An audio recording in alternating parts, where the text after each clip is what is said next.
버뜩혀 보이소. 자랑스런 자갈치 아지매매. 부산시는 공영장례 사업인 안녕한 부산을 추진해 무연고 사망자가 존엄한 죽음을 맞이할 수 있도록 장례의식을 지원합니다. 작년부터는 무연고자와 장례 능력이 없는 저소득층 사망자에 대한 공영장례도 지원하고 있는데 공영장례 잘 운영되고 있는지, 인권침해 피해자들을 위한 공영장례도 진행이 될 수 있을지 이야기 나눠보겠습니다. 예, 부산 반빈곤센터 임기현 운영위원 전화 연결돼 있습니다. 위원님 안녕하십니까? 안녕하십니까? 예, 안녕하십니까? 예, 일단 부산 반빈곤센터라는 곳이 좀 생소합니다. 이게 어떤 곳입니까? 예, 저희 단체는요, 가난한 주민들이 스스로 자신의 권리를 찾고 조직할 수 있도록, 힘을 키울 수 있도록 촉진하는 일을 주된 사업으로 하고 있는 단체입니다. 누구에게나 기본적인 생활이 보장되는 기본생활권이라는 것을 확보하기 위해서 기초생활보장법 상담 교육, 빈민 당사자를 조직하는 사업 등을 하고 있고요. 최근에는 공영장례 관련된 다양한 활동을 펼치고 있습니다. 예. 지금 운영위원님께서는 공영장례 조문단을 결성하고 활동을 이어가고 계신 걸로 알고 있습니다. 공영장례에 대해서 설명 부탁드리겠습니다. 예, 부산시의 공영장례 조례가 만들어지기 전까지는요, 가족이 없는 무연고자가 사망했을 경우 지자체에서 빈소도 없이 바로 화장해서 뼈를 뿌려버리는 그런 무빈소 직장 방식으로 시신을 처리해 왔습니다. 예. 가만히 보니까 이건 너무 존엄하지 않다는 거죠. 마지막 가는 길이. 그래서 공공에서 무연고 사망자뿐만 아니라 가족이 있다 하더라도 장례를 치르기 힘든 경우에는 유가족과 지인 등이 충분히 애도할 수 있는 그 권리를 좀 보장하자.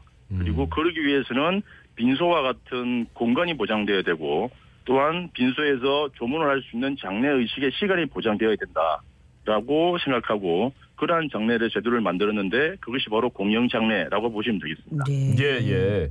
그런데 이제 좀 주목되는 게 좀 더 디테일하게 들어가서 공영장례 조문단입니다. 예. 이 조문단을 결성하시고 활동하게 된 계기가 있을까요? 예, 저희들이 그 부산 공영장례 조례가 2021년 12월 29일에 제정되었거든요. 예. 그런데 이제 그 이후에 실제 시행은 그 다음에 7월부터 이제 시행이 되었습니다. 예. 그런데 실제로 이제 현장을 살펴보니까 이 훌륭한 잘 만든 공영장례 제도가 제대로 시행이 되지 않고 있더라는 것이죠. 그래서 너무 안타까워서 실제 조례를 만든 저희 단체가 먼저 조문해야 되겠다. 그래서 조문단을 만들어서 조문하러 가기 시작했고요. 또 조문하러 가면서 현장을 모니터링해서 개선할 사항이 있으면 좀 제안을 해야 되겠다라고 생각하고 작년 5월 말부터 조문단 활동을 시작을 했습니다. 네. 그래서 현재는 한 30여 명의 부산 시민들과 활동가들이 참여하는 2개의 조문단이 만들어졌고 열심히 어제까지도 활동을 하고 있습니다. 이제 공영장례가 생겨가지고 예. 어려운 분들 또 존엄하게 가실 수 있도록 장례는 하는데 일단 좀 미흡한 부분이 있어서 조문단으로 활동을 하신다. 예. 그러면 요 하시면서 느낀 점이 있다면 어떤 게 있을까요? 예, 공영장례라는 게 인생의 마지막 복지 권리이다. 그래서 누구든지 존엄한 죽음을 보장받을 수 있고 사람답게 살 수 있는 사회권을 구현하는 기본권 운동이다라는 것을 느끼게 되었습니다. 코로나 팬데믹 이후에 이제 돌봄의 문제가 어느 때보다 강조되고 있는데요. 예. 일단 그 온전한 돌봄이 뭘까 하고 생각해 보니 삶과 죽음이 분리된 것이 아니고 연결되어 있는 것이다라는 것을 전제해야 되겠다라는 생각이 들었고요. 존엄한 죽음을 준비한다는 것이 곧 생전에 서로 존엄한 인간관계를 만드는 돌봄의 본질적인 문제다라는 사실을 또 알게 됐습니다. 그래서 공영장례의 가치가 기존의 사회보장제도처럼 높게 좀 인식되어야 되지 않겠는가라는 것을 좀 느끼게 됐습니다. 그러니까 공영장례는 이제 장례식이니까. 근데 예. 생전의 어떤 모습까지도 같이 이렇게 소통을 하고 있었으면은 참 좋았겠다라는 아쉬움 같은 것들도 느끼셨을 것 같고, 실제로 이제 조문 가시면 어땠는지 처음에 이렇게 그 말씀도 좀 듣고 싶습니다. 예. 저희들이 이제 현장을 가보니까 여러 가지 이제 꼭 있어야 될 조건들이 좀 갖추어지지 않은 것들이 많이 보였습니다. 아무래도 처음이다 보니까. 예. 그래서 이제 나름대로의 우리의 성과라고도 할 수 있는 것들이 중에서 모든 장례식은 항상 부구가 있죠. 네. 부구가 있어야 장례식 갈 수 있으니까. 근데 무연고자들의 장례식은 부구를 띄울 사람이 없어요. 네. 그러면 갈 수가 없게 되는 것이죠. 네. 그래서 공공에서 부구를 띄워야 되는 것입니다. 그래서 저희들이 16개 구군의 홈페이지에 공영장례 부고 게시판을 설치하도록 요청을 했고 작년 6월 달에 전체 지자체가 그 부고 게시판을 만들었습니다. 예. 그 부고를 보고 이제 참여를 할 수 있는 것이죠. 그러면서 동시에 이제 부고 게시판에 올라와지는 부고가 각각 다 양식이 다 달랐습니다. 중요한 사항이 빠지기도 하고요. 예. 그래서 꼭 필요한 내용으로 해서 저희들이 표준화시키는 작업을 동시에 했고 심지어 뭐 새벽에 부고를 올리는 경우가 있어서 이래서는 안 되겠다 해서 오전 8시 이후에 빈소 조문을 할 수 있도록 조정되기도 했고요. 네네. 그러다 보니까 장례업체와 지자체 담당자분들의 관심도와 전문격을 또 대하는 모습들이 많이 좀 변하게 되었고 네네. 그 와중에 다양한 우리 공료장례에 대한 홍보활동, 기록 활동도 많이 진행되었고요. 가장 큰 성과라고 한다면 해운대구에 있는 반송동에 희망세상이라는 마을 공동체가 있습니다. 네. 이 마을 공동체 주민들과 함께 공영장례 조문단 거점이 만들어졌다는 것이죠. 그래서 이제 명실상부하게 부산 시민이 주체가 되는 그런 공영장례가 자리를 잡아간다라고 볼 수 있겠습니다.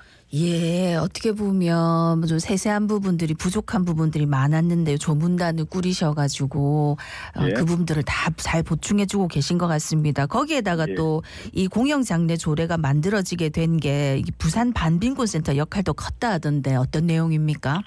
예, 뭐 저희들만 한 것은 아니지만요. 저희들이 이제 2016년도에 우즈베키스탄에서 일하러 오셨던 슬라브라는 님이 계셨는데 이분이 홈리스 이주 노동자가 되셨어요. 예. 근데 그분이 갑자기 이제 돌아가시게 되고 저희들이 그분을 이제 돌봄을 하면서 처음으로 공동체 장례라는 것을 하게 되었습니다. 예. 그러고 난 이후에 보니까 그 주위에 그러한 상황에 처해 있는 분들이 많이 있다는 것을 알게 된 것이죠. 뭐 무용고자 1인 가구 등등. 그러면서 이런 공동체 장례를 공영장례라는 조례를 설치해서 이미 서울에서는 오랫동안 실시해왔다는 것을 알게 되었고, 네. 부산에도 이거 해야 되겠다.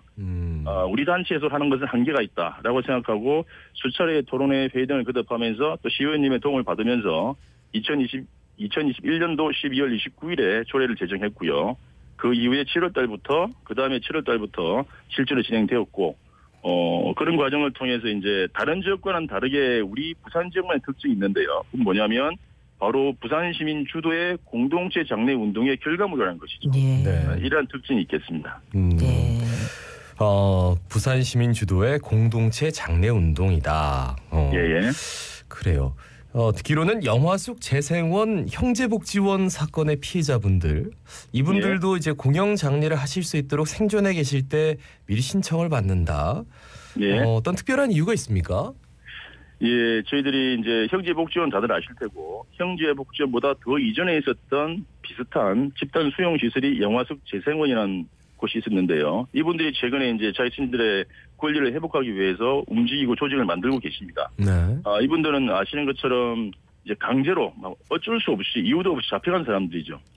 그곳에서 강제 노동을 당하고 온갖 비인간적인 국가 폭력을 받으신 분들인데 현재는 이분들 중에서 1인 가구로 홀로 외롭게 계시는 분들도 많이 계십니다. 네. 그래서 이분들이 말씀을 하십니다. 살아있을 때는 비인간적으로 대우를 받았지만 이제 마지막 삶을 마무리할 때만이라도 인간적인 대우를 받고 싶다라고 하시면서 장래에 대한 문제를 고민하고 계셨고 저희와 이제 만나게 된 것이죠. 네네. 네. 그래서 최근에 저희들이 가서 공영장례에 대한 안내를 드렸고 이후에 뭐 사실 공영장례를 신청한다는 것은 좀 맞지 않는 말인데 네네. 내가 죽었을 때에 나의 장례를 치게 될 때에 공영장례 시에 관한 일체의 권한을 땡땡땡에게 또는 땡땡땡 단체에게 일임하겠다라는 내용의 위임장과 유언장을 쓰는 작업을 지금 하고 있습니다. 네. 그러면 실제 그 일이 벌어졌을 때에 그 일을 주위에 있는 이웃들과 동료들이 존엄하게 공영장례를 함께 치러주는 것이죠. 예, 이러한 과정을 통해서 정말 삶과 죽음은 연결되어 있구나. 또 공영장례는 마지막 복지구나. 또 더 나아가서 우리가 서로 돌보는 사회적 가족으로서 우정 공동체를 만들 수 있겠구나라는 것들을 생각하게 된 계기가 되었죠. 예. 네네. 뭐 지금까지도 뭐 여러 가지 또 부족한 점들 제안도 하시고 하셨는데 그 외에 또 부산시에 바라는 점이 있다면 어떤 게 있을까요? 예, 크게 두 가지를 말씀드리고 싶은데요. 이제 궁극적인 장기적인 부분과 현실적인 부분을 두 개를 나눠서 말씀을 드리고 싶습니다. 네. 궁극적으로는 우리 공영장례 조례도 있습니다. 제12조에 컨트롤 타워 역할, 이 공영장례를 전체를 제대로 운영할 수 있는 공영장례 상담 지원센터를 설치 운영하게 되어 있는데 아직까지 영원한 상태입니다. 그래서 이 부분이 꼭 있어야 된다라고 말씀을 드리고 싶고 동시에 지금 당장에 현실적으로 본다면 공영장례 부고를 올린 그날 당일날 빈소를 차리는 경우가 계속 반복되고 있습니다. 다시 말하면 부고를 충분히 사전에 올려야 함에도 불구하고 당일날 올려버리니 도저히 갈 수가 없는 것이죠.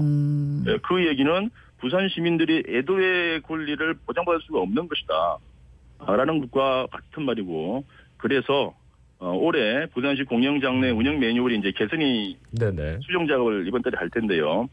당일 부고는 금지하고 반드시 1, 2일 전에 부고를 개시해야 된다라는 내용으로 매뉴얼이 수정되었으면 좋겠다라는 말씀을 드리고 싶고요. 그러니까 당일 부고라 함은 부고를 띄우고 하루 장례 치르고 바로 발인해서 뭐 이렇게 화장을 한다는 거예요? 네, 아침 9시 20분에 부고를 띄워서 10시부터 빈소를 운영합니다. 참여하십시오. 그리고 내일 화장합니다. 이렇게.